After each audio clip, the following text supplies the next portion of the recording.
Embryo को कहते हैं। सही है। एम्ब्रियो जो होता है, जो जाइगोट होता है, वो कैसे बनता है? वो एग और स्पर्म के मिलने से बनता है। जो एग होता है उसके अंदर एक क्रोमोसोम और एक क्रोमाटिड का सेट होता है, और वो मिल के 2N और 2C, दो क्रोमाटिड्स और दो क्रोमोसोम्स का सेट बना देते हैं। ठीक है।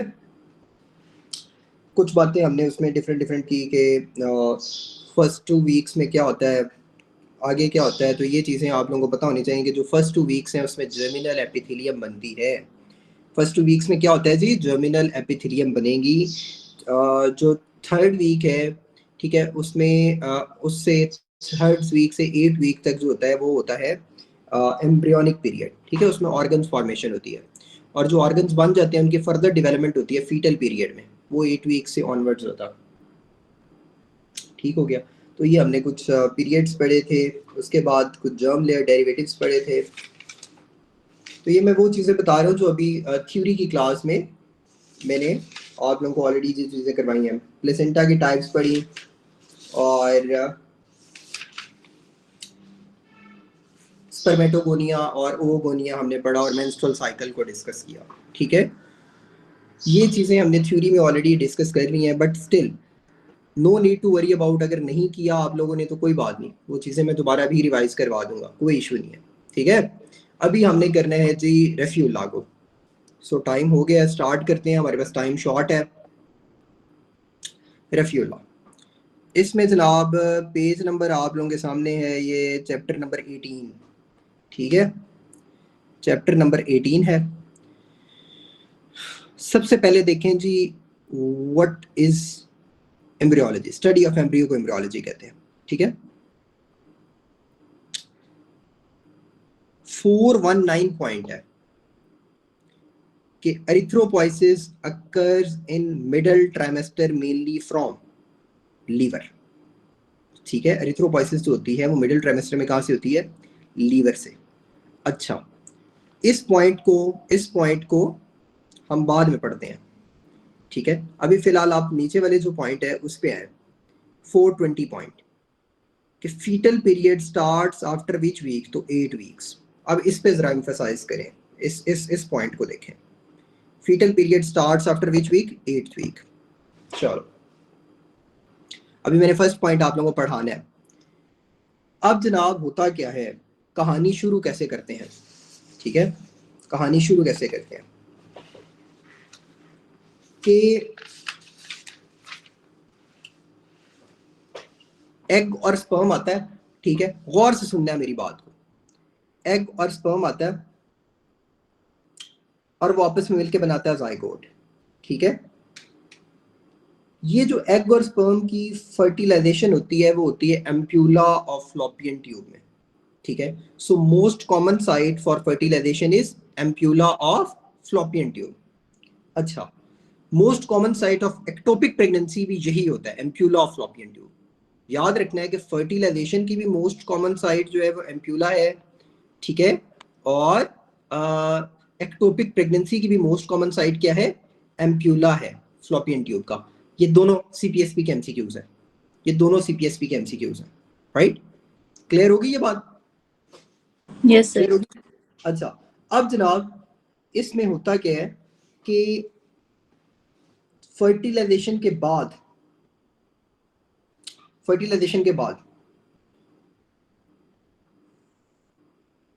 गेस्टेशनल एज तक जो होता है ये फीटस की डेवलपमेंट होनी होती है। अब ये डेवलपमेंटल स्टेजेस शुरू हो जाती हैं। फर्टिलाइजेशन से डे 0 स्टार्ट होता है, और उसके बाद डे 1 2 फर्दर आगे ये चलता जाता है। ये जो डेवलपमेंट होती है ना, इसके डिफरेंट वीक्स होते हैं। ठीक है। कितने वीक्स? ये हम यूजुअली पढ़ते हैं जनाब, इंपॉर्टेंट जो है first 2 weeks, they are very important. जो पहले दो, इनफैक्ट मैं ये कहता हूं कि फर्स्ट 2 और थर्ड का कुछ हिस्सा, इन वीक्स के अंदर जर्मिनल एपिथेलियम बनती है, और इन हफ्तों को क्या कहते हैं? Germinal period. अब ये आप लोगों की रफीउल्लाह की बुक में डायरेक्ट उसने एम्ब्रियोनिक पीरियड का लिख दिया है, तो आप ऊपर हल्का सा लिखें फर्स्ट 2 वीक्स, जिसमें थर्ड वीक का भी कुछ हिस्सा होता है, इसको क्या कहेंगे? Germinal period. रफीउल्लाह में ऐड कर लें ये पॉइंट कि जर्मिनल पीरियड जो होता है वो होता है उसमें जर्मिनल एपिथेलियम बनेगी। सही है। जर्मिनल एपिथेलियम बनेगी, वो जो मरुला ब्लास्टोसिस्ट ये वो सारी इस इन टाइम में बनती है। क्लियर होगी ये बात? क्लियर होगी बात?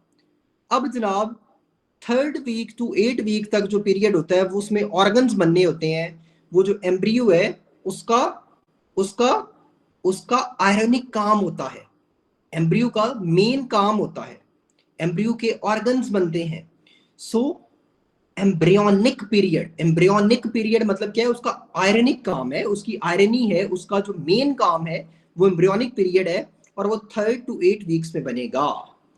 सही है। और आप सबको ये बात बहुत अच्छे से पता है कि जो जो जिस जिस जिस टाइम पीरियड में ज्यादा काम होता है उसमें उसमें ज्यादा हमला आवर भी, उसमें ज्यादा नजरें भी उसी काम को लगती हैं जिसमें ज्यादा काम होना, उसी टाइम को लगती हैं जिसमें ज्यादा काम किया हो, या चीजें भी ज्यादा नुकसान उसी टाइम को देती हैं जिस टाइम में आप ज्यादा काम कर सकते हो। ठीक है। जिस तरह माशाल्लाह अभी आजकल आप लोग यंग एज में हैं तो आप लोगों को ज्यादातर लोग बातें सुनाएंगे, तुम कुछ नहीं कर सकते, तुम ये नहीं कर सकते, तुम वो नहीं कर सकते, क्योंकि उन्हें पता है कि ये एज ऐसी है कि इसमें बंदा बहुत मेहनत भी कर सकता है और तरक्की भी कर सकता है। Just like that embryonic period is very important period. Embryonic period is very important period. That is why it is sensitive to teratogens. उसमें वर्कलोड बहुत ज्यादा होता है। सो 3 to 8 वीक्स जो टाइम पीरियड होता है वो एम्ब्रियोनिक पीरियड होता है। इसमें ऑर्गन्स फॉर्मेशन होनी होती है, ऑर्गेनोजेनेसिस होनी होती है, तो इसको कहेंगे एम्ब्रियोनिक पीरियड। अब जनाब 8 वीक्स के onward, at the end of 8 week और at the start of 9th week, ये दोनों एमसीक्यूज आते हैं। Fetal period starts. क्या मैंने बोला? चैट बॉक्स में जवाब देना है, बोलना नहीं है चैट बॉक्स में। क्या मैंने बोला? At the end of 8th week और at the start of 9th week there will be fetal period. अब सर फीटल पीरियड में क्या होना है? आप लोगों ने सर आपने बताया फर्स्ट 2 वीक्स में जर्मिनल एपिथेलियम बनती है, जर्मिनल पीरियड कहते हैं। 3 to 8 वीक्स में ऑर्गन्स बनते हैं, एम्ब्रियोनिक पीरियड कहते हैं। सर फीटल पीरियड में क्या होगा? इसमें ऑलरेडी फॉर्म्ड जो ऑर्गन्स होते हैं उनकी फर्दर डेवलपमेंट होती है। ठीक है। So are you clear about all of these things? अच्छा, अब सर ये मैंने पहले क्यों चीजें बताई? क्योंकि जो 3 to 8 वीक्स का पीरियड होता है ना, focus on this 3 to 8 weeks वाला टाइम पीरियड, इसमें जो हेमेटोपोइसिस है ना, जो हेमेटोपोइसिस है वो कौन करवा रहा होता है? वो बेसिकली करवा रहा होता है योक सैक। 3 to 8 वीक्स में हेमेटोपोइसिस कौन करवा रहा होता है? Yolk sac. ठीक है। क्योंकि 3 to 8 वीक्स में यूजुअली जो है आपका वो योक सैक डेवलपमेंट वगैरह हो गई होती है, तो अभी तो लीवर वगैरह नहीं ना बना, अभी तो बाकी सारी चीजों ने अभी बनना है, ऑर्गेनोजेनेसिस अभी स्टार्ट हुई है। ठीक है। फर्दर डेवलपमेंट जो है वो 8 वीक्स के बाद होनी है। अच्छा, तो ऑलमोस्ट लीवर जो है वो बन जाता है 6 वीक्स के करीब। तो 6 वीक्स में हेमेटोपोइसिस जो है ना वो करवाएगा। पहले पॉइंट पे आ जाए, अब जरा पहले पॉइंट पे आए। अब आप लोगों का कॉन्सेप्ट बनेगा ना कि योग सैक जो है वो 3 to 8 वीक्स तक फीटल एरिथ्रोपोइसिस करवा रहा था। हेमेटोपोइसिस में कह रहा था एरिथ्रोपोइसिस। ठीक है। फीटल एरिथ्रोपोइसिस जो है वो योग सैक करवा रहा था 3rd to 8 वीक्स में, क्योंकि योग सैक उस वक्त जो है वो फुली डेवलप्ड है। ठीक है। लेकिन ये एम्ब्रियोनिक पीरियड है, इसमें ऑर्गेनोजेनेसिस हो रही है। तो लीवर क्या है? ऑर्गन है। तो ये कब डेवलप होगा? 6 वीक्स में। इसका मतलब जो लीवर है वो 6 वीक्स में डेवलप हो जाएगा, और 6 वीक्स से लेकर बर्थ तक फीटल में एरिथ्रोपोइसिस लीवर करवाएगा। फीटल में एरिथ्रोपोइसिस क्या करवाएगा? लीवर करवाएगा। अच्छा, अब ना साथ ही साथ स्प्लीन भी करवाना शुरू कर देती है। 10th वीक में स्प्लीन भी आ जाती है और 28 वीक्स तक वो भी करवाती है। इस तरह अब साथ साथ मिलते जाएंगे ना लोग। और उसके बाद बोन मैरो जो है वो 18 वीक्स टू अडल्ट तक। अब इसका एक निमोनिक है बहुत प्यारा, यंग लीवर सिंथेसाइजेस ब्लड। अब सबने टाइप करना है, यंग लीवर वाई फॉर योक्सैक। ठीक है। ये कब करवाएगा एरिथ्रोपोइसिस? ये करवाएगा 3 to 8 वीक्स। फिर लीवर, यंग लीवर आ गया ना, तो लीवर कब करवाएगा? लीवर आ जाता है 6 वीक्स में। तो 6 वीक्स टू बर्थ तक, 6 वीक्स टू बर्थ तक, 6 वीक्स टू बर्थ तक। अच्छा अच्छा, उसके बाद आ जाता है जी स्प्लीन। स्प्लीन स्प्लीन कब करवाएगा? तो स्प्लीन करवाएगा 10 टू 28, 10 टू 28। और फिर ब्लड से बी से आ जाता है बोन मैरो। तो बोन मैरो कब करवाएगा? बोन मैरो कब करवाएगा? 18 weeks to adult, 18 weeks to adult. अब इसमें ना एक आसान बात आप लोगों को, जो आप लोगों को याद रहेगी, कि जो बोन मैरो है, बोन मैरो के जरा बी पे गौर करें, बोन मैरो के बी पे गौर करें। इट इज जस्ट लाइक 8 ना, B is just like 8, B is just like 8 ना, बोन मैरो का बी इज जस्ट लाइक 8। तो याद रखना कि ये 18 वीक्स टू अडल्ट तक होता है, 18 वीक से स्टार्ट होता है बोन मैरो, ठीक है, 18 वीक्स टू अडल्ट तक, सही है। लीवर जो है, लीवर आप लोगों ने 6 वीक्स पे याद रख लिया ऑर्गेनोजेनेसिस से, ठीक है। अब स्प्लीन सिर्फ आप लोगों ने याद रखना है, स्प्लीन जो है वो 10 टू 28 वीक्स, स्प्लीन जो है वो 10 टू 28 वीक्स। क्लियर हो गई सारी बातें? क्या ये बातें अब याद रहेंगी? अब देखें जी, ये प्योर प्योर वो था, रट्टा था, लेकिन I tried to simplified it for you guys, ठीक है। जो एच बी फॉर्म्ड होती है योग से एक्स, उसे गोवर कहते हैं, सही है। अब इसमें डिटेल्स में अगर जाएं तो एच बी फॉर्म्ड का गोवर, तो उसमें जो रहता है वो ये अनस्टेबल होती है, हीमोग्लोबिन जो योग सैक बनाता है वो अनस्टेबल होती है। एक क्वेश्चन है जी जी सर, एक क्वेश्चन है कि यहाँ जैसे वो कर रही है, जैसे लीवर जो है वो 6 वीक से स्टार्ट हो रहा है, तो बीसीक्यूज में अगर फॉर एग्जांपल 6 वीक किया जाएगा तो यॉर्क सैक भी आ सकता है ऑप्शन में, तो लीवर भी आ सकता है, फिर हम क्या चूज करेंगे?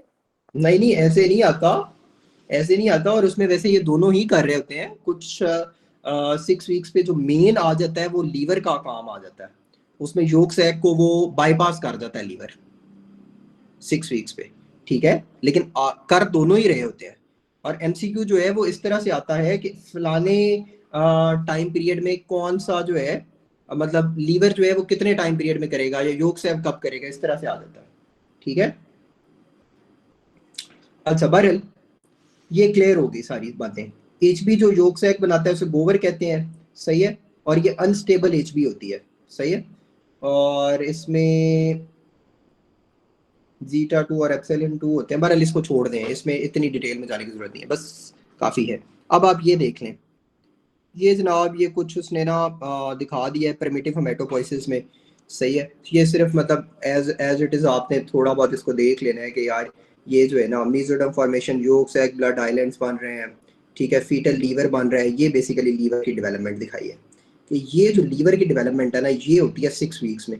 शुरू शुरू में ये सारे काम जो है वो योग सैक ही कर रहा था एरिथ्रोपोइसिस के, ठीक है। उसके बाद जो है इधर लीवर आके आता है, ठीक है। और फिर जो है वो ये देखिए बोन मैरो तो आती है 18 पे, 18 वीक्स पे, ठीक है। ये बोन मैरो E18 जो लिखा हुआ है। आगे जनाब ये है सच कोई वो डेवलपमेंटल फेजेस ही दिखाए हुए हैं, आप लोग इनको अगर देखना चाहें तो ठीक है। आई होप कि सबको चीज़ें क्लियर हो गई हैं, ठीक हो गया। अच्छा उसके बाद हमने ये देख लिया। अब जनाब अब हमने देखना है जी एम्ब्रियोनिक एज।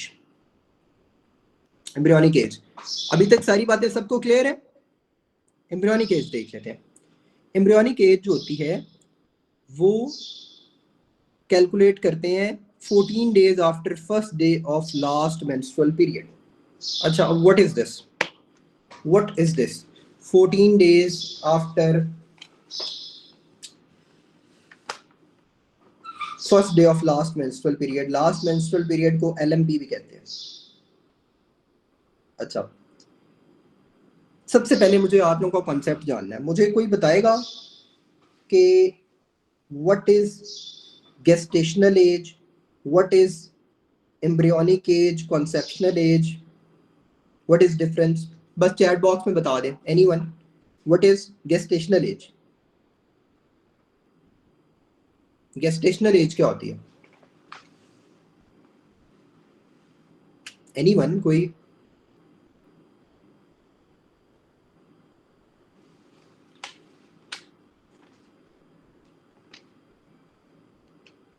अच्छा चलिए मैं लेट मी ठीक है, आप सबके आंसर्स आ गए। गेस्टेशनल एज जो होती है ना, वो होती है from first day of last menstrual period to current date. Gynae वाले जरा गौर करें, first day of last menstrual period to current date, that is called as gestational age. यानी जो लास्ट मेंस्ट्रुअल पीरियड का पहला दिन था, यानी जब मेंसेस स्टार्ट हुए थे, एलएमपी का जो फर्स्ट डे था टू करंट डेट से आज तक जो एज है उसे कहेंगे गेस्टेशनल एज। अब एम्ब्रियोनिक एज क्या होती है? एम्ब्रियोनिक एज क्या होती है? एम्ब्रियोनिक एज को कॉन्सेप्शनल एज भी कहते हैं, ठीक है। तो ये 14 days after first day of last menstrual period में होती है, ठीक है। अब इसको एम्ब्रियोनिक एज और कॉन्सेप्शनल एज क्यों कहते हैं? क्योंकि ओवुलेशन जो होती है वो 14 days after first day of last menstrual period पे होती है। ओवुलेशन कब होती है?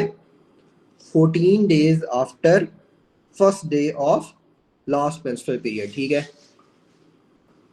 तो बेसिकली जो 14 days after first day of LMP है वो आप लोग एम्ब्रियोनिक एज और कॉन्सेप्शनल एज जो है वो कैलकुलेट करते हैं, ठीक है। So first day of LMP to current date जो होती है वो गेस्टेशनल एज होती है, और 14 days after first day of last normal menstrual period जो होती है वो आ जाती है आपके पास एम्ब्रियोनिक एज या कॉन्सेप्शनल एज, ठीक है। फर्दर इसको कैलकुलेट करने के लिए उसने ये जो है फॉर्मूला दिया हुआ है, यू कैन सी दैट के calculate the estimated delivery date. तो डिलीवरी डेट अगर कैलकुलेट करनी है तो वो कैसे कर सकते हैं? वो इस फॉर्मूले में है कि month of period minus 3 months, day कैसे करना है लास्ट पीरियड प्लस 7 डेज, और एक ईयर जो है वो प्लस कर देना, सही है। तो ये जिस तरह डे ऑफ लास्ट पीरियड जो है वो ये था, तो डिलीवरी डेट जो है वो इस तरह से कैलकुलेट करते हैं।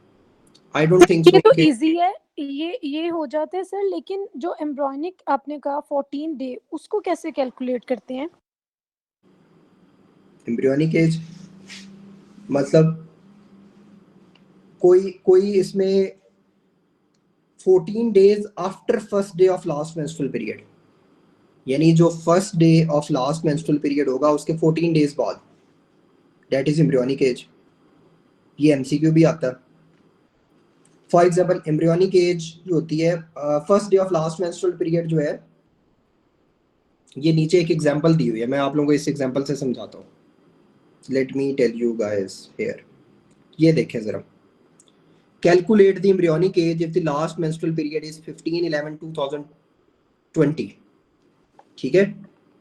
अब ये हो गया जी, लास्ट मेंस्ट्रुअल पीरियड कब है? 15 नवंबर 2020, ठीक है। और आज डेट है जी 15 फरवरी 2021, राइट। ये देख रहे हैं ना, लास्ट मेंस्ट्रुअल पीरियड था 15/11/2020। अब देखें जरा एम्ब्रियोनिक एज कैसे कैलकुलेट करनी है? 14 days after first day of last menstrual period. तो इसमें आप गौर करें, सबसे पहले कैलकुलेट करें 15/11/2020 से कितने दिन बनते हैं। 15/11/2020 से कितने दिन बनते हैं? 31 डेज ऑफ दिसंबर होंगे, जनवरी के भी, तो ये हो गए 62, और 14 डेज आफ्टर, तो 14 प्लस कर लें, उसमें 14 प्लस कर लें लास्ट मेंस्ट्रुअल पीरियड, इसमें 14 प्लस करें ना 15 में, तो वो क्या हो जाएगा? 29 नहीं हो जाएगा? जी जी, मैं करवा रहा हूँ, एक दफा गौर करें। 29 हो जाएगा। 29 दैट मीन्स कि वो ऑलमोस्ट जो वो वाला मंथ है नवंबर का वो खत्म हो गया। नवंबर के 2 दिन बचे ना, तो 2 दिन वो नवंबर के, और 31 के जो है वो आ गए जनवरी, और उसके दिसंबर के, वो टोटल डेज काउंट कर ले 15 फेब तक, तो वो बन जाएंगे ऑलमोस्ट 77 डेज। कितने बन जाएंगे? 77 डेज, ठीक है। तो इनको आपने वीक्स में कन्वर्ट कर लेना है। तो वीक्स में जब कन्वर्ट करेंगे तो they will be divided by 7। सो 77 को अगर वीक्स में कन्वर्ट करना है तो वो 7 से डिवाइड ही करेंगे ना। क्योंकि वीक्स में कन्वर्ट करना है ना डेज को, तो डेज को जब वीक्स में कन्वर्ट करना है तो उसको 7 से डिवाइड करेंगे, 7 से जब डिवाइड करेंगे तो 11 वीक्स आ जाएगा। मैं दोबारा रिपीट कर देता हूँ अगर समझ नहीं आई। एवरीवन प्लीज टेल मी, अगर क्लियर है तो ठीक है, अगर नहीं समझ आई तो आई कैन रिपीट दैट, कोई मसला नहीं है। सिंपल सी बात है, प्लीज रिपीट कर दें।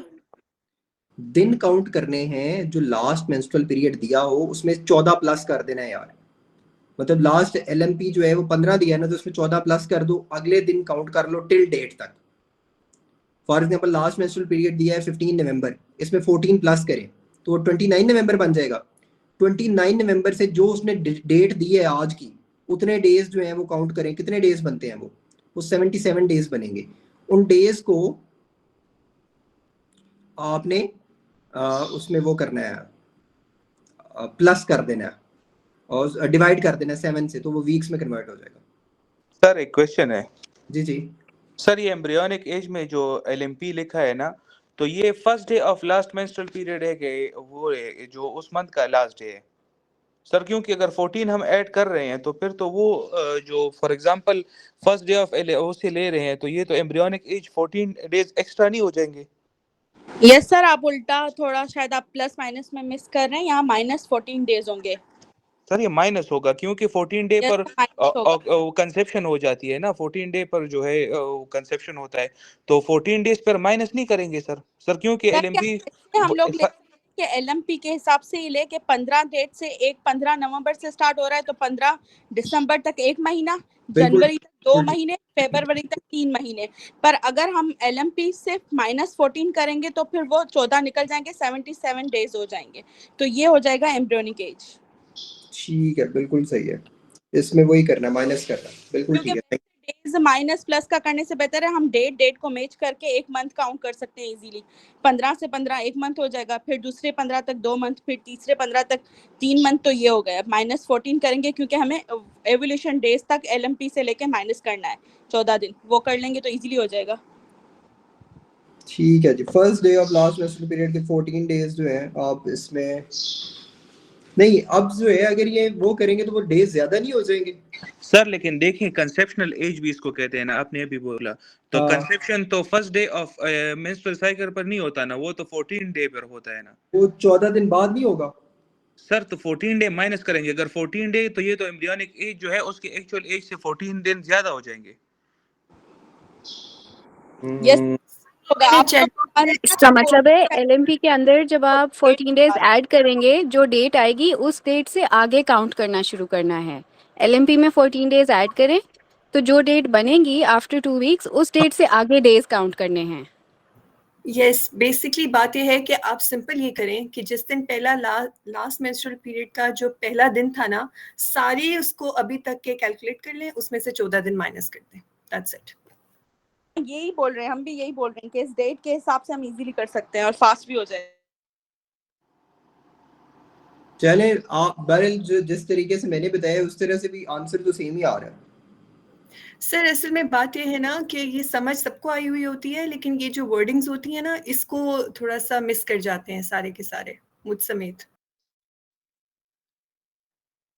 चले ठीक है, बहरहाल ये एक ही क्वेश्चन है इसका, क्या उसका नाम है, एम्ब्रियोनिक एज कैलकुलेट करने का।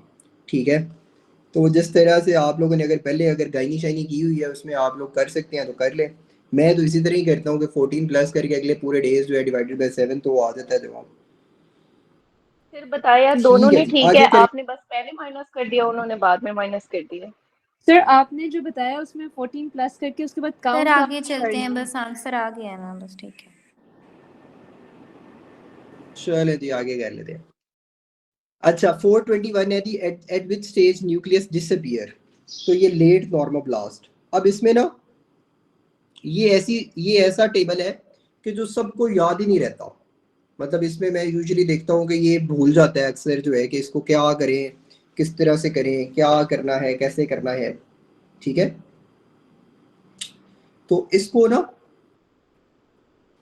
वो क्या है जी, प्लीज स्क्रीन को क्या करूं, स्क्रीन शेयर है, प्लीज स्क्रीन शेयर करें स्क्रीन शेयर है। अच्छा इसको आप लोगों ने निमोनिक एक लिख ले प्लीज, निमोनिक प्लीज एक लिख ले। इसमें आप लोगों ने याद रखना है CNORE, कनौर। कनौर का एक ऑयल भी होता है, वैसे वो के से होता है, लेकिन आप लोगों ने CNORE, कनौर। अब C का मतलब क्या है? साइटो। NO का मतलब क्या है? नॉर्मो। R का मतलब क्या है? रेटिकुलो। E का मतलब क्या है? अरिथ्रो। सो निमोनिक क्या मैंने बोला? CNORE, Knorr.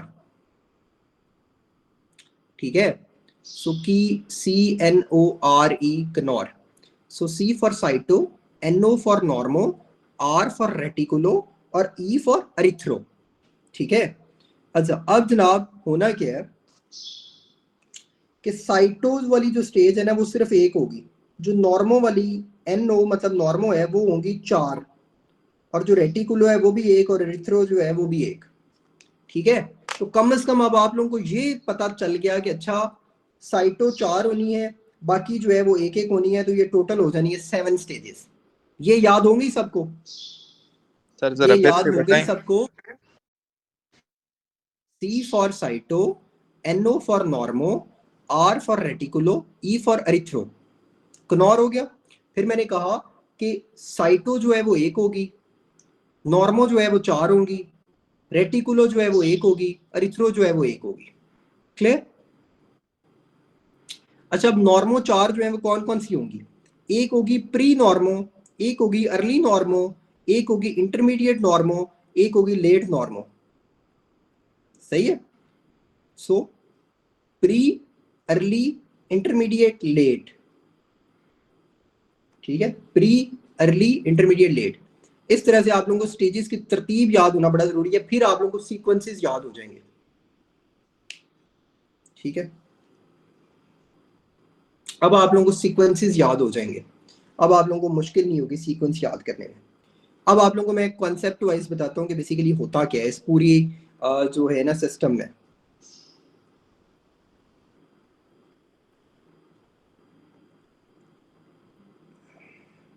ये अगर आप लोग डायग्राम अप्रिशिएट कर सकते हैं, जो फर्स्ट वाला फेज होगा ना, जो फर्स्ट वाला फेज होगा उसमें जस्ट एक बॉल ऑफ सेल्स होगा। ठीक है, फर्स्ट वाले फेज में क्या होगा? Ball of cells. उसको क्या कहेंगे? साइटोब्लास्ट। उसको क्या कहेंगे? साइटोब्लास्ट। अच्छा, उसके बाद क्या होना है? कनौर का NO फॉर क्या था? नॉर्मो। तो अब प्री नॉर्मोब्लास्ट शुरू होना है ना, तो नॉर्मोब्लास्ट में आप लोगों ने याद रखना है कि नॉर्मोब्लास्ट में नॉर्मल काम शुरू हो जाएगा। पहले सिर्फ बॉल ऑफ सेल्स था, तो वो क्या था? साइटो। ये कंफ्यूजन नहीं है, इसलिए इसको याद रखने की भी जरूरत नहीं है, बस बॉल ऑफ सेल्स है, साइटो। ठीक है, अब आ जाता है जी नॉर्मोब्लास्ट। नॉर्मोब्लास्ट में असल कंफ्यूजन होती है, नॉर्मोब्लास्ट में MCQs गलत होते हैं। So I am emphasising on normoblast कि नॉर्मोब्लास्ट में क्या होगा? जो प्री नॉर्मोब्लास्ट है उसमें न्यूक्लियस और न्यूक्लियोली दोनों ही प्रेजेंट होंगे। ठीक है, जो आरबीसीज होते हैं उसके अंदर न्यूक्लियस होता है? आरबीसीज के अंदर न्यूक्लियस होता है? No no no. अब जनाब एक अर्ली डेवलपमेंटल स्टेज है जिसमें सिंथेसिस अभी स्टार्ट हुई है, तो अभी उसने न्यूक्लियस और न्यूक्लियोली रखा हुआ है, जस्ट लाइक नॉर्मल सेल।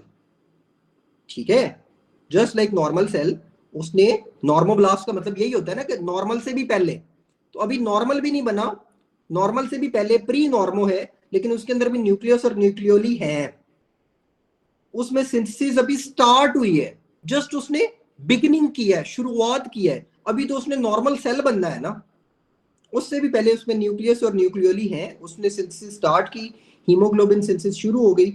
ठीक है, उसके बाद आता है जी अर्ली नॉर्मोब्लास्ट। प्री नॉर्मोब्लास्ट में सिर्फ एक बात याद रख लिया आप लोगों ने कि उसके अंदर क्या होगा?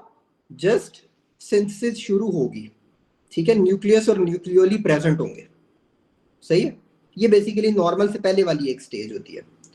उसके बाद आता है जी अर्ली नॉर्मोब्लास्ट। अर्ली नॉर्मोब्लास्ट जो होता है वो बेसिकली क्या होगा? अर्ली नॉर्मोब्लास्ट क्या होगा? न्यूक्लियस,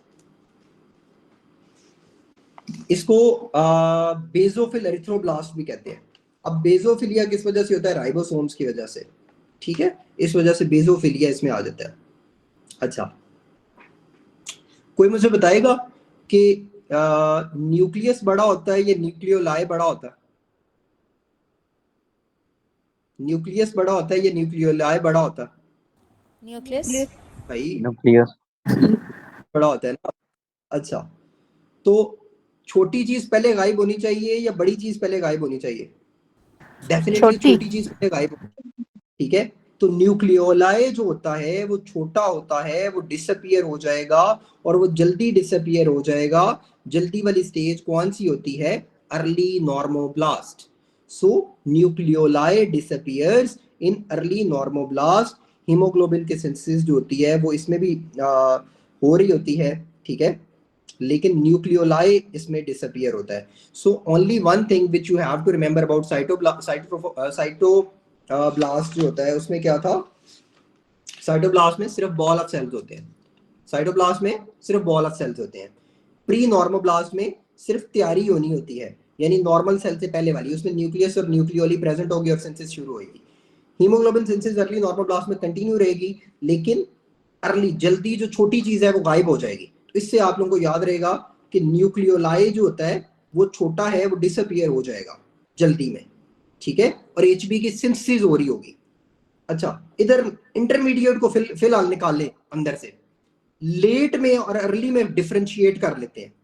न्यूक्लियोलाइड जो होता है वो किस में डिसअपियर होगा? सारे बोले न्यूक्लियोलाइड छोटा अर्ली में। न्यूक्लियस बड़ा है ना, तो वो कब डिसअपियर होगा? लेट में। न्यूक्लियस बड़ा है ना, तो वो डिसअपियर होगा लेट में। अच्छा, एचबी की सिंथेसिस कब हो रही है? प्री में और अर्ली में। मैक्सिमम एचबी की प्रोडक्शन कब होगी? मैक्सिमम एचबी की प्रोडक्शन कब होगी? लेट में। सो ये आप लोगों ने अपने भी बुक्स पे अगर लिखना है तो लिख लें, अर्ली और लेट के दो डिफरेंसेस। अर्ली में छोटी चीज डिसअपियर पहले होगी, न्यूक्लियोलाई। लेट में बड़ी चीज डिसअपियर होगी, न्यूक्लियस। अर्ली में एचबी की सिंथेसिस होती है, लेट में मैक्सिमम एचबी की प्रोडक्शन होती है। I hope it is crystal clear in your mind now. I hope it is crystal clear in your mind now. अच्छा, अब जनाब इंटरमीडिएट पढ़ते हैं। अब इंटरमीडिएट पढ़ते हैं। इंटरमीडिएट को पॉलीक्रोमैटिक भी कहते हैं, ठीक है। अच्छा, बेसोफिल किसको कह रहे थे? अर्ली को। मैंने कहा वो राइबोसोम्स की वजह से। अब जनाब इसको पॉलीक्रोमैटिक क्यों कहते हैं? इसमें देखें, इंटरमीडिएट में न्यूक्लियस तो प्रेजेंट होगा ना। न्यूक्लियस तो मैंने आप लोगों को पहले ही बता दिया कि लेट में डिसअपियर होगा।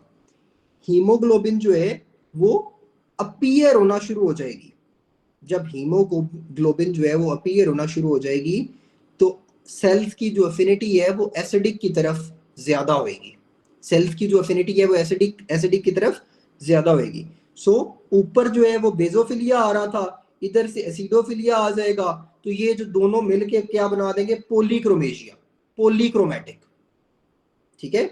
जब हीमोग्लोबिन स्टार्ट टू अपीयर, पहली दफा वो अपीयर होना शुरू होगा, अपीयरेंस उसकी होगी इंटरमीडिएट में, तो उस वक्त क्या होगा? इंटरमीडिएट वैसे भी आप लोगों को पता है ना, इंटरमीडिएट जो चीज होती है वो कॉम्बिनेशन होता है हमेशा, कि वो ना उधर का होता है ना उधर का होता है, दरमियान में फंसा हुआ होता है। जस्ट लाइक दैट इंटरमीडिएट में बेसोफिलिया भी होगा और दूसरा एसिडोफिलिया भी होगा, तो वो बेसिकली पॉलीक्रोमैटिक एरिथ्रोब्लास्ट बना देगा, ठीक है। क्लियर? क्लियर? लेट तो हम ऑलरेडी पढ़ चुके हैं। अब आ जाता है जी रेटिकुलोसाइट। रेटिकुलोसाइट, मुझे बताएं कि रेटिकुलर का मतलब क्या होता है? रेटिकुलर का मतलब क्या होता है? If I am not wrong, चांद की तरह का नहीं होता रेटिकुलर? चांद की तरह का बन जाता है। आप बाई कनकेव भी कह सकते हो आप, कि एक साइड से जो है वो थोड़ा सा यूं बाई कनकेव हो जाता है, ठीक है। सो वो कैसे होगा? जब वो एक साइड से किसी चीज को निकाल देगा, और पहले तो सिर्फ और सिर्फ ये हुआ था ना कि न्यूक्लियस डिसअपियर हुआ था, लेकिन अब उसको इजेक्ट कर देंगे बाहर, ठीक है, इजेक्ट कर देंगे, तो वो क्या बन जाएगा? वो रेटिकुलर बन जाएगा, बाई कनकेव बन जाएगा। और उस वक्त क्या होगा कि जो हीमोग्लोबिन पड़ी हुई है, अब जब मुझे बताएं कि जब एक चीज बड़ी होती है जब एक चीज बड़ी होती है, सेल पूरा बड़ा है, ठीक है, तो उस वक्त HB जो है वो दूर दूर पड़ी हुई है, लेकिन जब न्यूक्लियस को उसने निकाल दिया और सेल की जो मेम्ब्रेन है वो आपस में करीब आ गई, बाइकनकेव हो गई, तो जो HB है वो गाढ़ी नहीं हो जाएगी, कंसंट्रेटेड नहीं हो जाएगी, कंसंट्रेटेड हो जाएगी ना, तो HB की मैक्सिमम कंसंट्रेशन होती है रेटिकुलोसाइट स्टेज में। HB की मैक्सिमम कंसंट्रेशन कब होती है? रेटिकुलोसाइट स्टेज में। ये देखें, ये देखें जरा, ये उसने उसको बाहर निकाला न्यूक्लियस को, ठीक है, न्यूक्लियस को जब बाहर निकाला तो ये बन गया बाइकनकेव टाइप, और अब HB जो है वो कंसंट्रेटेड हो गई। थोड़ा सा इसके ब्लर है, बहरहाल I hope it is appreciating here, ठीक है। अच्छा, फिर एरिथ्रोसाइट में रेटिकुलम डिसअपियर हो जाएगा और सेल्स की जो है वो बाइकनकेव शेप आ जाएगी। हाँ जी, सो रेटिकुलो का C जो है वो बड़ा कर लो और कंसंट्रेशन उससे याद रख लो, ठीक है। चलो अब जरा जल्दी जल्दी में जो जवाब देने हैं। न्यूक्लियस जो होता है वो किस स्टेज ऑफ एरिथ्रोसाइट में डिसअपियर होता है? न्यूक्लियस जो होता है वो किस स्टेज में डिसअपियर होता है? लेट। अच्छा, न्यूक्लियस जो होता है वो उसकी अपीयरेंस कब होती है? प्री में न्यूक्लियस जो है वो होता है प्रेजेंट, हाँ प्री हाँ, नॉर्मल प्री प्री प्री। अच्छा, और न्यूक्लियोलाई डिसअपियर कब होता है? अर्ली हीमोग्लोबिन की सिंथेसिस कब स्टार्ट होती है? Early amazing amazing. Maximum HB की कंसंट्रेशन कब होगी?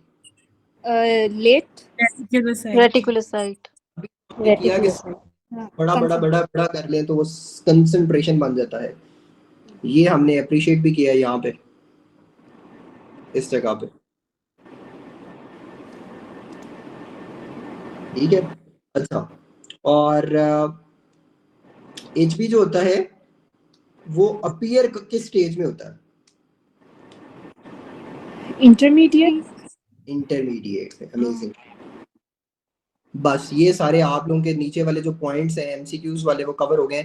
सिर्फ आखिरी पॉइंट जो होता है कि lowest HB newborn is at which age, तो लोएस्ट HB जो होती है वो 3rd मंथ में जो होता है वो सबसे लोएस्ट HB होती है न्यूबॉर्न में। अब ये क्यों होता है, रीजन बता दूं या पता है आप लोगों को? सर बता दो। सर बता दें, हमें क्या पता है सर। RBC का लाइफ स्पैन होता है 120 डेज। अब आप लोगों को समझ आ गई होगी, समझ आ गया सर। ठीक है। इसको कहते हैं फिजियोलॉजिकल एनीमिया। ओल्ड आरबीसी जो होते हैं वो लाइस होना शुरू हो जाते हैं, और बोन मैरो जो होता है वो इतना मेच्योर नहीं होता कि वो स्लोली फॉर्म, वो आहिस्ता आहिस्ता नए आरबीसी बना रहा होता है, तो उस वक्त फिजियोलॉजिकल एनीमिया होता है, ठीक है जी। सर क्वेश्चन है, जी जी प्लीज। सर जो हेमोग्लोबिन सिंथेसिस है इसमें फिर हम कौन सा चूज करेंगे, प्री नॉर्मोब्लास्ट या अर्ली? AA ने इसको प्रो एरिथ्रोब्लास्ट में डाला हुआ है और रफी ने दोनों में लिखा है, लेकिन ज्यादा उसने प्रेफर अर्ली नॉर्मोब्लास्ट को किया हुआ है। देखिए जी, इसमें आपने जो अगर AA ने ना उसमें ना ऑप्शंस होते हैं, AA के अंदर ऑप्शंस होते हैं। रफ़ी के अंदर आप देखें कि ये इसने अर्ली नॉर्मोब्लास्ट लिखा हुआ है इधर, लेकिन इस ये जो वन लाइनर्स हैं, अब हो सकता है इस पेपर में प्रो एरिथ्रोब्लास्ट या प्री नॉर्मोब्लास्ट को ऑप्शन ही ना हो। सर रफी ने ये भी लिखा हुआ है टेबल में कि कॉमन फीचर है, लेकिन but if both are present in option I will favour early normoblast more. और इसमें AA ने अपने जो पॉइंट्स लिखे हैं उसमें उसने प्रो एरिथ्रोब्लास्ट में डाला नहीं, हुआ है इसमें उसे। प्रो एरिथ्रोब्लास्ट को आपने प्रेफर करना, ओके सर। ठीक है। इसमें प्रो को आपने क्योंकि देखें जो सिंथेसिस है वो शुरू तो प्रो में ही हो रही है ना, अगर प्रो नहीं होगा तो फिर सिंथेसिस कैसे होगी, ठीक है। सो वो है भी पहले और उसको प्रेफर भी पहले ही करना है सिंथेसिस के लिए, सिंपल। आगे चलें जी। ये सारे सीक्वेंसेस उसने दिखाए हुए हैं, बट आगे आ जाते हैं।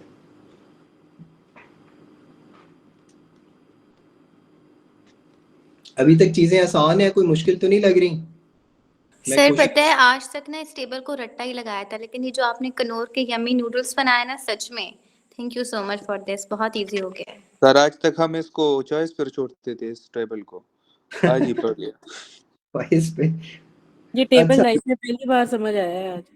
422 पॉइंट है जी, फिजियोलॉजिकल हर्निएशन कब होती है?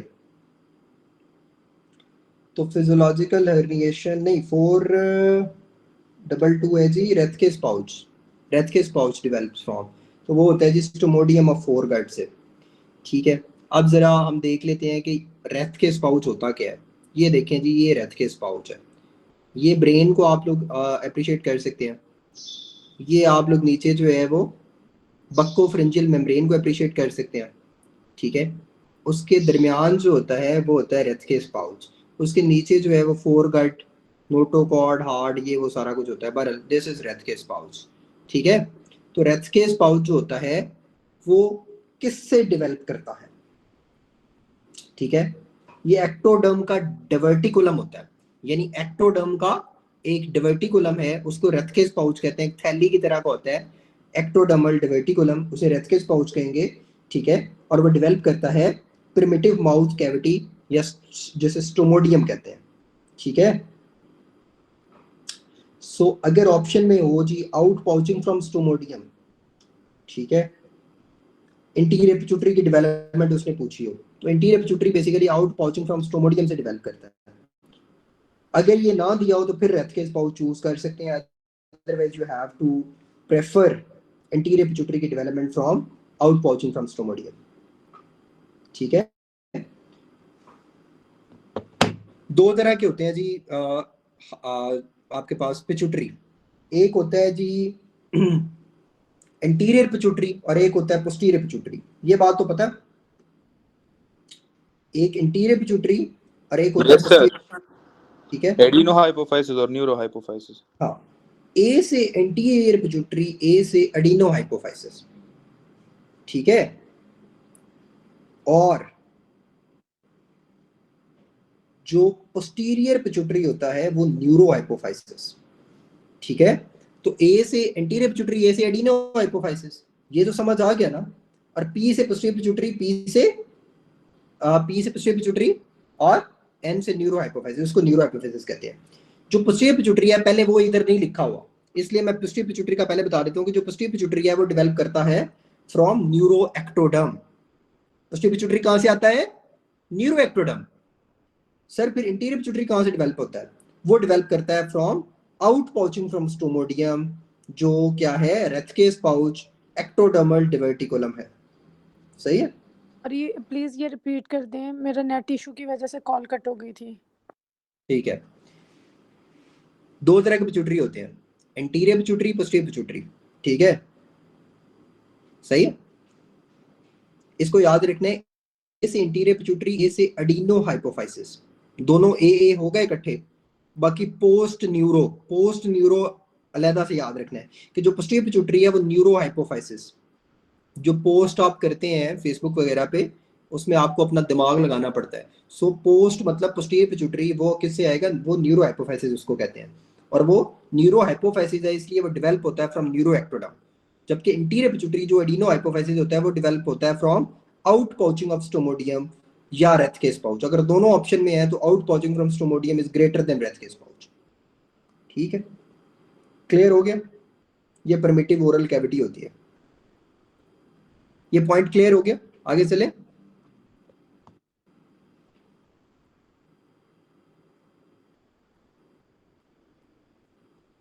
बस इसमें ये डायग्राम है देखने वाली, और कोई ऐसा सच बात नहीं है। फिजियोलॉजिकल हर्निएशन किस वक्त होती है? 4 to 6 वीक्स में, about fetal gut rotation 270 degree counter clockwise होती है। अच्छा जी, अब इसमें हमें ना मिड गट की बेसिकली रोटेशन देखनी होगी। ठीक है, मिड गट की रोटेशन देखनी होगी। इसमें जो सबसे अच्छी डायग्राम है ना, ये भी डायग्राम्स बनी हुई है, ये भी बनी हुई है, लेकिन जो सबसे अच्छी डायग्राम है ना वो ये है, ये वाली diagram. Can you appreciate this diagram? Just इस पे फोकस करो फिलहाल। आप लोगों को ये जो अम्बिलिकल कॉर्ड नजर आ रही है, यहाँ से क्या आता है जी, यहाँ से यहाँ पे क्या पड़ा होगा, यहाँ पे ये जो जगह है, ये जगह योक सैक, ये योक सैक। फिर आगे जो है ये अम्बिलिकल कॉर्ड वाली जगह पे योक सैक, सही है, अम्बिलिकल कॉर्ड आ गया। फिर जनाब ये जो सारा ये है, ये हर्निएशन हो रही है फिजियोलॉजिकल, तो हम इसको क्या कहेंगे, ये क्या चीज है, ये क्या है, ये मिड गट है, ये क्या है, मिड गट है, ठीक है। अच्छा ये क्या है, ये एओटा है, एओटा। अच्छा कौन सा एओटा, अबडोमिनल एओटा, कौन सा aorta, abdominal aorta. Abdominal aorta की 3 ब्रांचेस होती हैं, सिलिक ट्रंक, एसएमए और आईएमए। सिलिक ट्रंक किसको सप्लाई करती है, फोरगट को। एसएमए किसको सप्लाई करती है, मिडगट को। मिडगट को। आईएमए किसको सप्लाई करती है, हाइंडगट, हाइंडगट को। तो जस्ट अप्रिशिएट दिस कि सिलिक ट्रंक फोरगट, ऊपर वाला फोरगट हमारा ताल्लुक ही नहीं है उससे। IMA inferior mesenteric artery, hindgut हमारा ताल्लुक ही नहीं है इससे, हमारा ताल्लुक किस चीज से है, superior mesenteric artery. Just emphasise on this, ये जो सुपीरियर मेसेंटेरिक आर्टरी इसको, और साथ ये मिड गट को आपने देखना है, ठीक है। अब जनाब होता क्या है, रोटेशन ऑफ मिड गट जब होती है तो मिड गट जो होता है, मिड गट जो होता है वो रोटेट करता है 90 degree around the axis by superior mesenteric artery and vitelline duct, ठीक है। अब मैंने आप लोगों को क्या कहा था कि वाइटलाइन डक्ट क्या है जी, ये जो अम्बिलिकल कॉर्ड है यहाँ से वही आ रहे होते हैं, योक सैक, वाइटलाइन डक्ट, ये वो, तो सेम ही जगह है ना, वही सुपीरियर मेसेंटेरिक आर्टरी का एंगल है, तो सेम है, ठीक है। तो ये पहले 90 डिग्री जो है around the axis of superior mesenteric artery 90 degree पे ये रोटेट करेगी, ठीक है। यानी 90 डिग्री क्या होगा आपको पता है कि 90 डिग्री का वो आप एंगल बना ले तो उस एंगल पे ये रोटेट करेगी, ठीक है। अच्छा उसके बाद क्या होता है, 10th वीक पे जो हर्निएटेड इंटेस्टाइनल लूप्स है वो रिटर्न करते हैं to abdominal cavity. Mid gut जो होता है वो दोबारा counter clockwise additional 180 degree rotate करता है। टोटल जो रोटेशन उसकी होती है वो 270 डिग्री की होती है काउंटर क्लॉकवाइज, सही है। सो 90 डिग्री, फिर 10th वीक पे 180 डिग्री एडिशनल, टोटल उसने कर ली 270 डिग्री काउंटर क्लॉकवाइज। तो मैं अगर कहूँ कि ये जो पहली उसने रोटेशन की थी वो किस वीक पे की है, ये अब आप लोगों के रफीउल्लाह में नहीं लिखा हुआ, वो जो फर्स्ट रोटेशन होती है 90 डिग्री आउट, सही है, 90 डिग्री आउट वो होती है 6th वीक पे, और जो 180 डिग्री रिटर्न होता है वो होता है 10th वीक पे, ठीक है। एक सेकंड, अगर फिर भी नहीं समझ आ रहा तो सिंपल सादा लफ्जों में याद रखो कि 6ठे वीक में जो मिड गट है उसने बाहर जाना है, ठीक है, उसने 90 डिग्री का एंगल बनाना है और उसने बाहर जाना है 6th वीक में, और उसने काउंटर क्लॉकवाइज जो है वो रोटेट करना है, फिर उसने 180 डिग्री रिटर्न करना है 10th वीक में।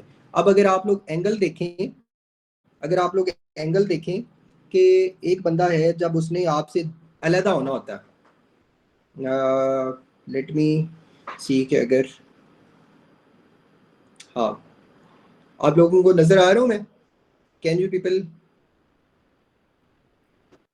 यस सर, ठीक है। ये देखें जरा, ये देखें जरा, ये देखें, ये 90 डिग्री का एंगल होता है, ठीक है। वो कहता है कि तुम इधर जाओ मैं इधर जा रहा हूं, ठीक है, रास्ता बदल दिया, रास्ता बदल दिया, हालात बदल गए, जज्बात बदल गए, वो इधर चला गया, वो इधर चला गया, यानी कुछ जो सुपीरियर मेसेंटेरिक आर्टरी यूं पड़ी हुई थी लेकिन इंटेस्टाइन निकल के जो है ना वो बाहर आई, ठीक है, ये सुपीरियर मेसेंटेरिक आर्टरी पड़ी हुई थी, ठीक है। सो ये जो बाहर जाने का रास्ता होता है ये होता है 90 डिग्री। अब जनाब वापस आना है तो वापस तो सीधा ही आना पड़ता है ना, तो जो स्ट्रेट लाइन वाला एंगल होता है उसे क्या कहते हैं, 180 डिग्री। सो 180 डिग्री रिटर्न इन, सीधा वापस आना होता है, और 90 डिग्री आउट, इससे याद रहेगा ये, यस सर, आउट और स्ट्रेट वापस आना होता है ना सर। डॉक्टर। एक दफा टी से भी याद रख सकते हैं, टी का जो बड़ा वो है वो बाहर चला जाएगा, फिर उल्टा करेंगे तो 180 इनसाइड, उल्टा टी 180 सीधा वापस आना होता है फिर, जी सर। सही है, कान से पकड़ के उसको कहते हैं चल सीधा वापस आ, तो जो सीधा एंगल होता है उसे 180 डिग्री कहते हैं, 180 वो 10th वीक पे आता है। ठीक है तो टोटल ये 270 डिग्री होता है। इसमें एमसीक्यूज बस यही आ सकता है कि किस तरह से होता है ये, बस इसकी फीटल कट की रोटेशन का आता है कि टोटल कितनी होती है, तो 270 डिग्री होती है, अदरवाइज इतना ज्यादा ये एमसीक्यू मैंने देखा भी नहीं है। लो जी, अब आ गया आपका सबसे चैलेंजिंग जो है वो टॉपिक, जिसको कहते हैं कि जी इसकी समझ ही नहीं आती, ये मेरे ख्याल से ये टेबल। ठीक है, और बिलीव मी और नॉट, जिसको ये टेबल आता है उसको समझ लें हेड एंड नेक का 30% हेड एंड नेक आता है, यानी न्यूरो में 30% चीजें वो कर सकता है सिर्फ इस टेबल की मदद से। So this table is not only important from embryological point of view, ठीक है, this table is also important from anatomy point of view. ठीक है,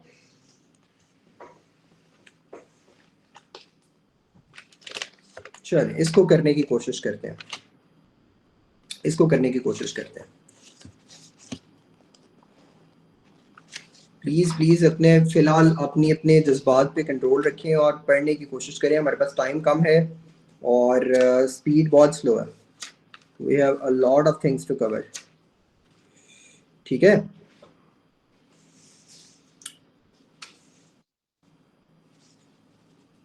अच्छा जी, सबसे पहले आप लोगों ने एक बात याद रखनी है, मुझे लगता है मुझे अपना वो ऑन करना पड़ेगा।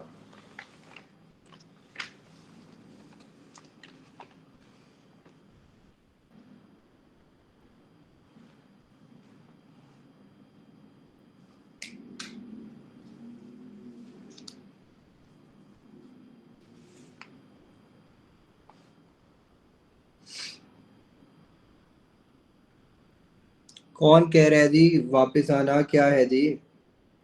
अगर आप लोगों को समझ नहीं आया पिछला पॉइंट तो उससे बाहर आ जाएं। ठीक है, please, no one will ask you, please अगले पॉइंट पे आ जाएं। वो जो पिछला पॉइंट है उसमें सिर्फ और सिर्फ ये याद रखना है कि 270 डिग्री काउंटर क्लॉकवाइज रोटेशन होती है, बस, that's it.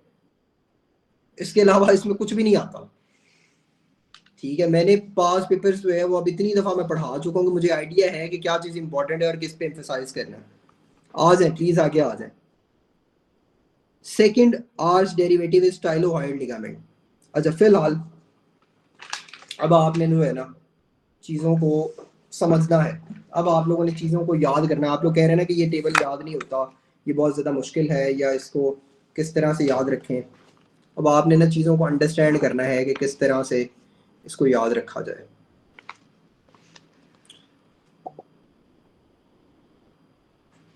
Okay, let me सी। आपने एक निमोनिक याद रखना है, मेरी तरफ देखें, फिलहाल बुक को छोड़ें, मेरी तरफ देखें। निमोनिक याद रखना है, कैप, CAP।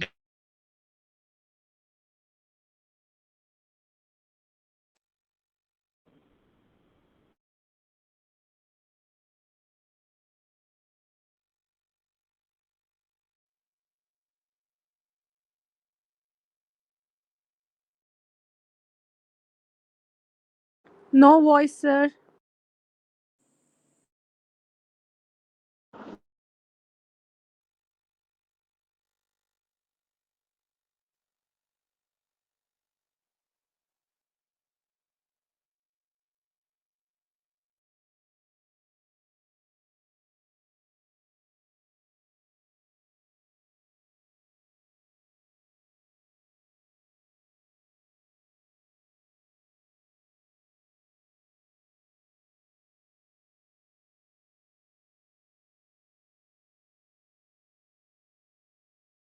सर का ये लेक्चर रिकॉर्ड कर रहे हैं? ये रिकॉर्डिंग नहीं हो सकती इसके, वो एक दफा मैंने रिकॉर्डिंग की थी, वॉइस नहीं रिकॉर्ड हो रहा था, सिर्फ तस्वीर थी।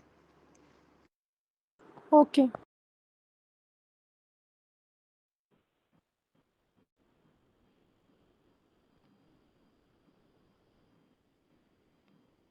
नो वॉइस सर अभी आवाज आई है और तस्वीर अभी भी आई नहीं है है। सर। आ रही है। अभी आ गई सर।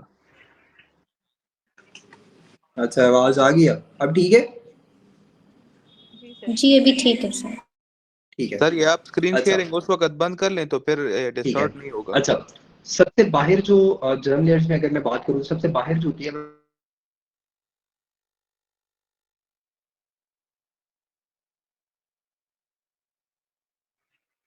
सर आवाज फिर नहीं आ रही। सर आप नजर भी नहीं आ रहे आप। सर ये स्क्रीन शेयरिंग ऑफ कर लें तो फिर वो आप सही हो जाओगे।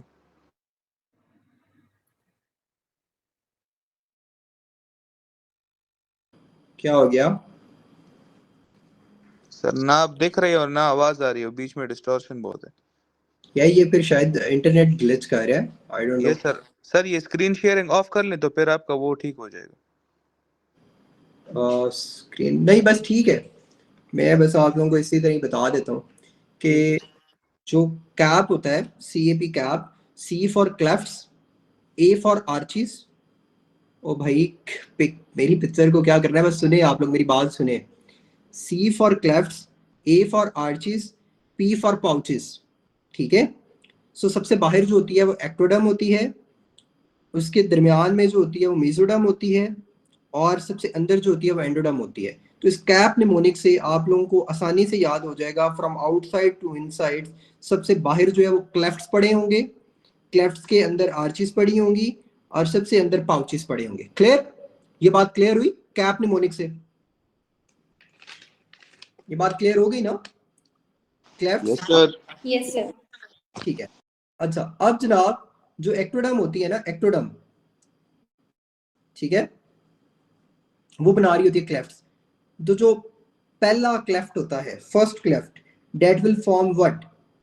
ठीक है, that will form what? External auditory meatus. 2 to 4 clefts जो होते हैं वो सर्वाइकल साइनस बनाते हैं। That's it, that's all about clefts. Clefts के बारे में और कोई भी कुछ नहीं पूछेगा। मैंने क्या बोला? क्लेफ्ट्स में फर्स्ट क्लेफ्ट जो होता है वो एक्सटर्नल ऑडिटरी मेटस बनाता है, जो 2 to 4 क्लेफ्ट्स हैं वो सर्वाइकल साइनस बनाएंगे। क्लेफ्ट का मतलब ही थैला होता है ना, सर्वाइकल साइनस। अच्छा बाज़ दफ़ा क्या होता है कि उन्होंने ना एक साइनस वाला वो एक जॉ के साथ एक पूरा सिनेरियो बना के दिया होता है, उसमें ना second cleft is the right option, कि सेकंड क्लेफ्ट वो बना रहा होता है। लेकिन बाज़ दफ़ा उसने ना CPSP क्या करता है कि सेकंड क्लेफ्ट का ऑप्शन ही नहीं देता। ठीक है, सेकंड क्लेफ्ट का ऑप्शन ही नहीं देता उसमें, तो उसमें आप फिर सेकंड पाउच को चूज कर सकते हो। ठीक है, इस तरह से एक MCQ सिनेरियो एग्जैक्ट मेरे आ रहा। सर ये हाँ जी, थोड़ा क्या रिवाइज रिपीट कर करना है देंगे, प्लीज मेरा टेल मी, नेट क्या रिपीट करना है? डिस्कनेक्ट हो गया था।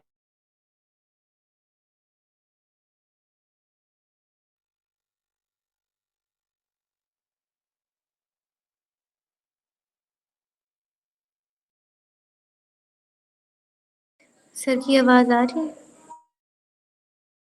नहीं सर की आवाज नहीं आ रही। तो नहीं आ रही। कल तो ये तो आज इन्होंने ये नेट ऐसे की, कल मुहर्रम है तो फिर तो ये नेट वगैरह मैं काम तो नहीं करेगी। चीज रिपीट क्या करनी है?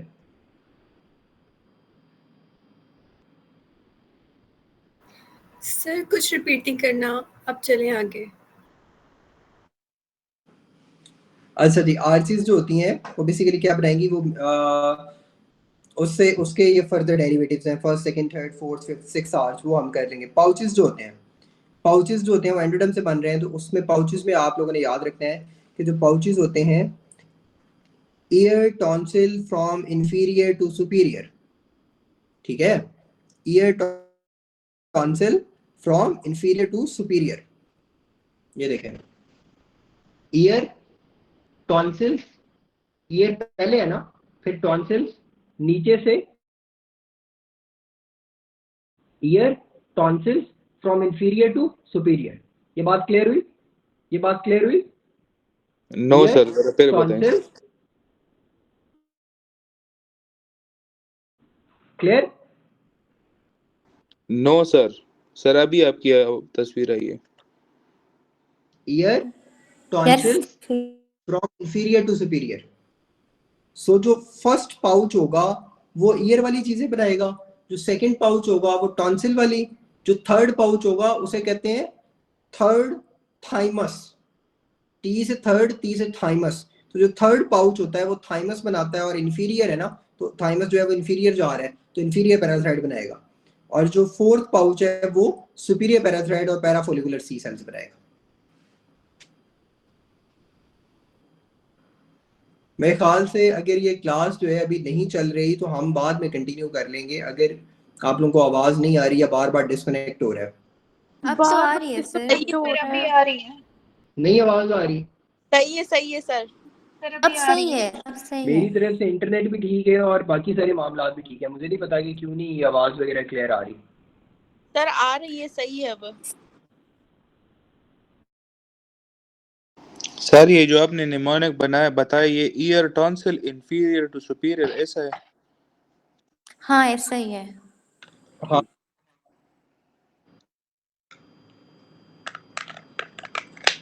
नहीं आ रही। अब आवाज आ रही है क्लियर? जी सर आ रही है।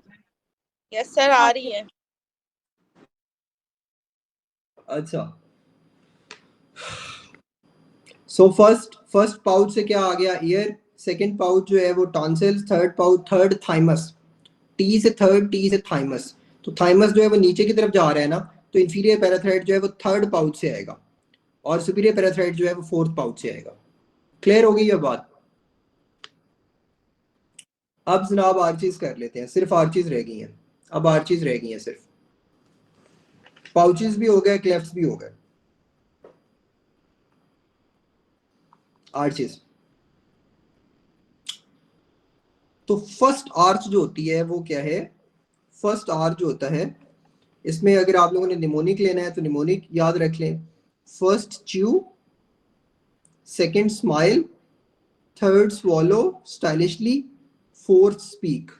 For example let me show you first कोई भी चीज, मैं सारा कुछ रिपीट कर देता हूँ अभी, प्लीज जो मैं पढ़ा रहा हूँ वो अभी सुन लें, उसके बाद मैं सारा रिपीट कर देता हूँ, क्लेफ्ट और पाउचेस दोबारा रिपीट कर दूंगा, अभी सुने प्लीज। आर्चेस, फर्स्ट च्यू करना है, मतलब कोई भी चीज खाई और उसको चबाया, राइट?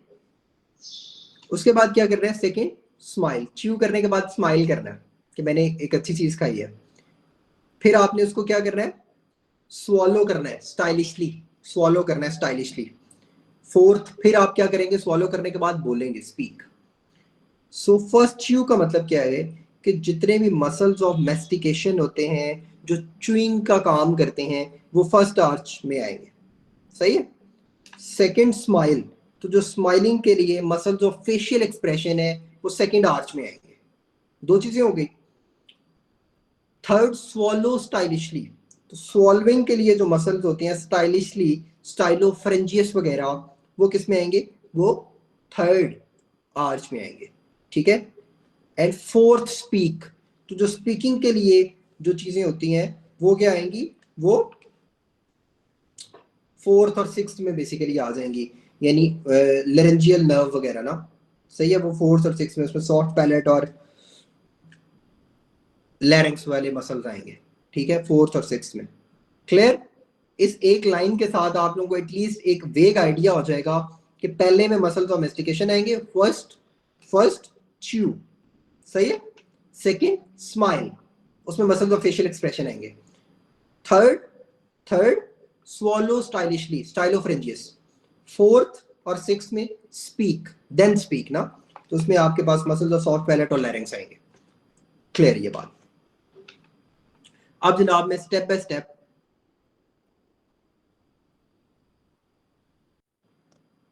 यार जो जहां पे भी दिया हुआ है प्लीज। फर्स्ट आर्च जो होती है वो मैक्सिमम होती है, ठीक है? उसमें सारी चीजें जो है वो एम से स्टार्ट होंगी, ठीक है? जिस तरह maxillary artery, maxillary branch of trigeminal nerve, mandibular branch of trigeminal nerve, ठीक है? तो ये सारी जो चीजें हैं वो फर्स्ट आर्च में आएंगी, ठीक है? अगर आप लोगों को फिर भी नहीं याद रहता तो 5, 7, 9, 10 याद रखना है। फर्स्ट आर्च में फिफ्थ नर्व यानी ट्राइजेमिनल नर्व, उसकी मैक्सिलरी और मैंडिबुलर ब्रांच, ठीक है? सेवंथ नर्व जो है सेकंड आर्च में 5, 7 हो गया, सही है? और फिर जो है 9 जो है ग्लॉसोफ्रेंजियल वो थर्ड आर्च में, और 10 जो है वो फोर्थ और सिक्स्थ में। अब आ जाते हैं जी फर्स्ट आवर्स में जो एम वाली चीजें, फर्स्ट आवर्स इज मैक्सिमम, तो सारी चीजें एम से जो शुरू होंगी, ठीक है, जिसमें muscle domestication, mylohyoid, maxillary branch of trigeminal nerve, mandibular branch of trigeminal nerve, maxillary artery, maxilla, Meckel's cartilage, malleus, mandibular process, तो ये सारी चीजें एम से शुरू होती हैं। ये सारी चीजें किस में आएंगी? फर्स्ट आवर्स में, ठीक है। अच्छा, अब जनाब मसल डोमेस्टिकेशन में कौन कौन से मसल्स होते हैं बाय द वे? उसमें टेम्पोरेलिस, मेसेटर और लैटरल और मीडियल टेरिगोइड, वो सारे आएंगे फर्स्ट आवर्स में। साथ इंटीरियर बेली ऑफ डाइगेस्ट्रिक और 2 टेंसर, टेंसर विलाए पैलेटिनी और टेंसर टिम्पनाए, ठीक है। टेंसर विलाए पैलेटिनी और टेंसर टिम्पनाए और इंटीरियर बेली ऑफ डाइगेस्ट्रिक आएगी फर्स्ट आवर्स में, ठीक है। अच्छा, मेलियस और इनकस आएंगे फर्स्ट आवर्स में। Why I am telling you this?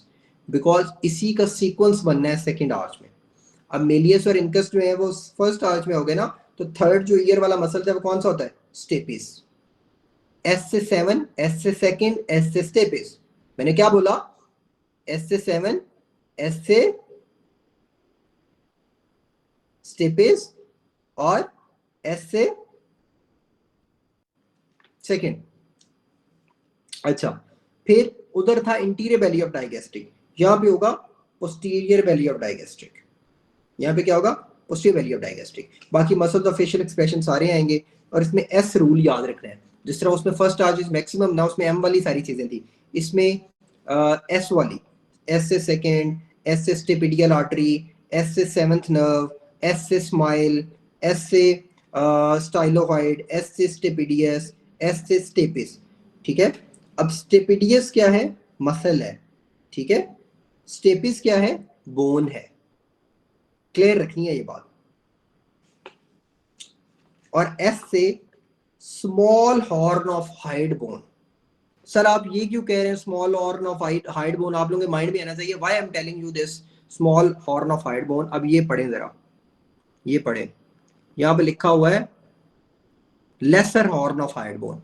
तो आप लोग इसे एस से ही याद रखें ना, small horn of hyoid bone. Small को लेसर भी कहते हैं, ठीक है। सो इस तरह से आप लोगों को याद रहेगा कि small horn of hyoid bone जिसे लेसर्स भी कहते हैं, तो वो इसी में आएगा, ठीक है। और upper part of hyoid bone की जगह आप लोग लिखें superior part of hyoid bone. अगर हम एस रूल रख रहे हैं तो हम सारी चीजें एस से याद रखें ना, superior part of hyoid bone. So अब ये बात, क्योंकि ये एमसीक्यू में कंफ्यूज कर सकती है कि अपर पार्ट था या लोअर पार्ट था। तो देखें, एस से small horn of hyoid bone, S से superior part of hyoid bone, ठीक है सर। क्लियर हो गई ये बात। बाकी पीछे क्या बचा? Greater horn of hyoid bone और lower part of hyoid bone, वो जो दोनों हैं वो थर्ड आवर्स में आ जाएंगे। वो आप लोगों को ये नीचे नजर आ रहे हैं, ठीक है। अच्छा, एक जो स्टाइलोफ्रेंजियस है वो ऑलरेडी हम कर चुके हैं, ठीक है। और आर्टरी जो होती है वो इंटरनल कैरोटिड आर्टरी आती है, थर्ड लेटर सी है तो इस वजह से इंटरनल कैरोटिड आएगी। So I hope this is clear. Third arch easy होगी, थर्ड आर्च में कुछ भी नहीं याद किया। बाकी आगे फोर्थ और सिक्स्थ आर्च। अब फोर्थ और सिक्स्थ आर्च में आप लोगों ने याद रखना है कि जो 10th नर्व होती है उसकी 2 ब्रांचेस है। 10th नर्व की कितनी ब्रांचेस है? 2 ब्रांचेस है।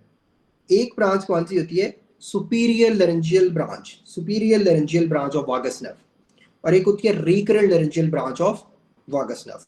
जो superior laryngeal branch of vagus nerve है वो किस किस को सप्लाई करेगी? वो सारे जो मसल्स हैं सॉफ्ट पैलेट के, let me show you guys के muscles of soft palate, except tensor veli पैलेटिनी।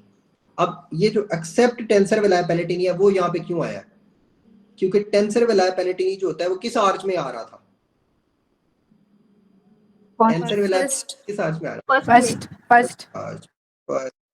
First arch. दोनों टेंसर, टेंसर टिम्पनाई भी और टेंसर विलाय पैलेटिनी भी, ठीक है। फिर क्रिकोथाराइड और क्रिकोफ्रेंजियस, ये सारे जो हैं ये सबको सप्लाई करेगी superior laryngeal branch of vagus nerve. ठीक हो गया।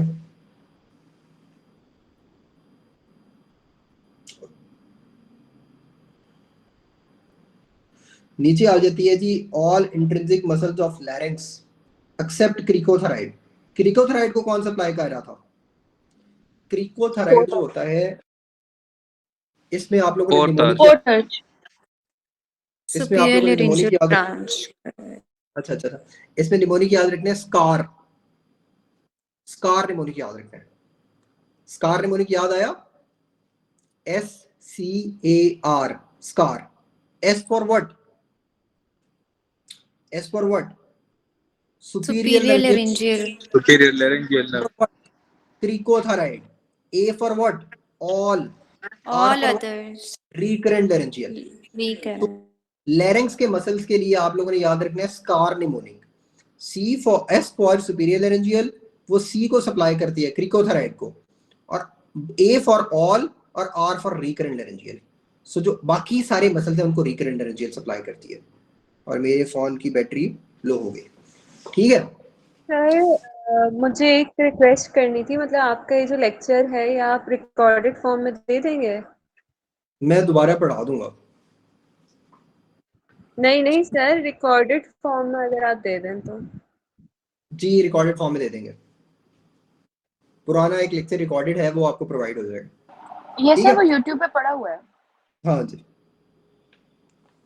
सो इस तरह से जो है ना वो सारी चीजें हमारी कवर होगी। अब ये जितने भी आपके नीचे MCQs हैं वो सारे इससे कवर होते हैं एक्सेप्ट वन थिंग, कि जो फीटल अल्कोहलिक सिंड्रोम है ना, अल्कोहलिक फीटल सिंड्रोम, वो फर्स्ट आर्च के साथ उसका एसोसिएशन होता है। फीटल अल्कोहलिक सिंड्रोम का क्या होता है? फर्स्ट आर्च के साथ एसोसिएशन होता है। आई डॉक्टर हानिया की कॉल आ रही है। आई गेस आप लोगों की अभी जो कुछ स्टूडेंट्स हैं उनकी वो है क्लास है दूसरी रफ़ीउल्लाह की, ठीक है। लेकिन अब हम क्या करें, मतलब हम आपकी भी तो लेना चाहते हैं। अब इस तरह से करते हैं कि जो अगले मेरे ख्याल से 2 पेजेस हैं वो हम लोग कल का टॉपिक कौन सा है? हिस्टोलॉजी है सर। हिस्टोलॉजी है ना, तो हिस्टोलॉजी की एज सच थ्योरी की क्लास में है, तो वो मैं कल जो थ्योरी का टाइम होगा उस टाइम में आप लोगों को रिमेनिंग रफ़ीउल्लाह इसकी करवा दूंगा, ठीक है। ठीक है सर। सर कल आप थोड़ा अर्ली स्टार्ट कर लीजिएगा, 7 या 6:30 बजे तक, क्योंकि हम 6:30 से पहले फ्री हो जाते हैं। चले कल थोड़ा जल्दी स्टार्ट करके इसको भी एंड कर लेंगे और अगला जो हिस्टोलॉजी है उसको भी कर लेंगे, ठीक है इंशाल्लाह। ग्रुप में इन्फॉर्म कर दूंगा। अभी आज सारी चीजें याद हुई हैं? Yes sir. यस सर याद हो। चलें गुड, ठीक है, चले amazing, thank you, thank you, thanks to you sir. जज़ाकल्लाह, इंशाल्लाह कल